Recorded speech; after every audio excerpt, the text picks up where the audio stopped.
StringBuffer and StringBuilder in Java. In this demonstration, we are going to discuss StringBuffer and StringBuilder class objects. At first, we are dealing with the StringBuffer.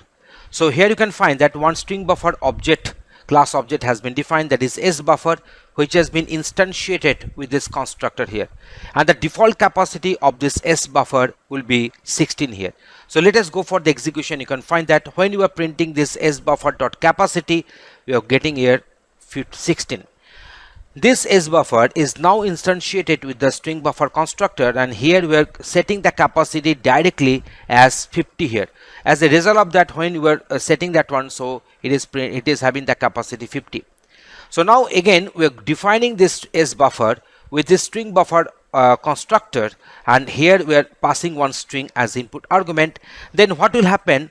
The 16 plus the length of the string will be the total buffer capacity. What is the length of the string? If you go on counting 1, 2, 3, 4, 5, 6, 7, 8, 9, 10, 11, 12, 13, 14, 15. So 15 characters are there plus 16. So you are expecting the capacity would become 31 here. And here we are printing the SBuffer directly. So SBuffer has got printed, that is my string buffer. Next, we are dealing with the string builder objects. So string builder S builder is equal to new string builder my string builder. So this is a string which will initialize this S builder. So if you print this S builder now, this object, if you print, then it is printing my string builder. Next one is that with this SBuffer we are appending a new string. With this SBuffer we are appending a new string here.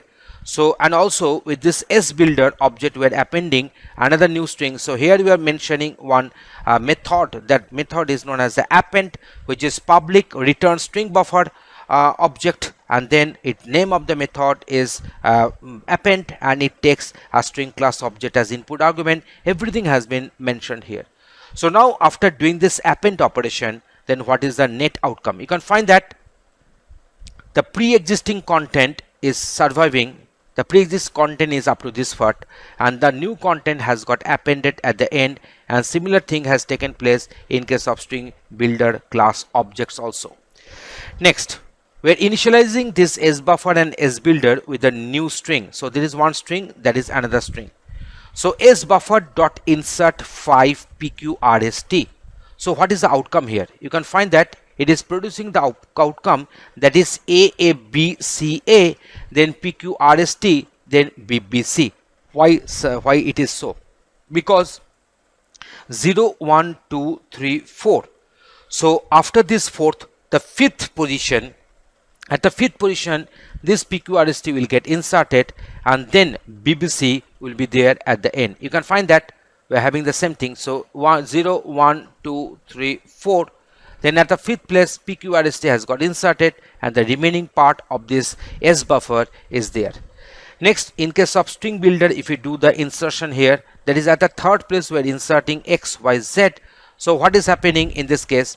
So 0, 1, 2, then at the third place X, Y, Z has got inserted, and the remaining part of this SBuffer is still there.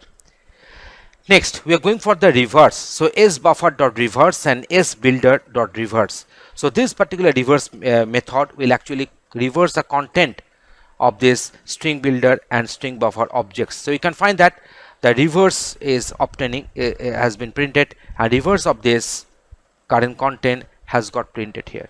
So in this demonstration we have discussed how to deal with the string buffer and string builder class objects, and what are the different necessary methods or whatever we can use in our coding for storing our string in a certain better way.